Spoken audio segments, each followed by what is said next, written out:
سودای شیرخوار در بازارهای کشور. السلام علیکم و رحمت الله و برکاته.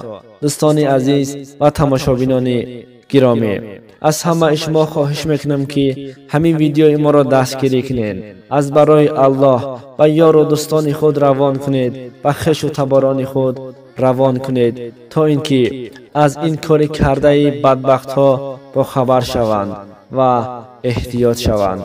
چگونه که خودتان نوار را میبینید، در این نوار خرها را جوشیده استادند و از این شیرخوار یوگورت، قایماق، جرغوت و دیگر چیزها را آماده کرده به فروش برآورده استادند. کسانی که در شهر زندگی میکنید احتیاط شوید و آگاه باشید که حتی این زمان انسان ها همین کارها را کرده استادند.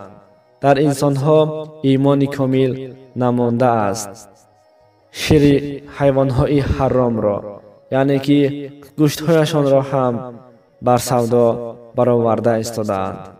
دوستان عزیز، خوب دستگیری از شماست، پیشروی از ما. ویدیو را به همه یار و دوستان خود روان کنید، در همه شبکه های خود پدیلیت کنید. البته دستگیری و کار خیر بر همه ما و شما می شود.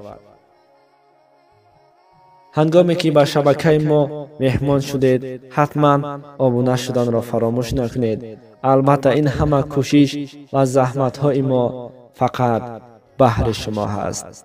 این کوشش های ما را نادیده نگیرید. به شبکه ما حتما آبونه شده همان یک لایک را زیر کنید. تشکر زیاد بر شما. خداوند از شما راضی باشد. السلام علیکم و رحمت الله و برکاته.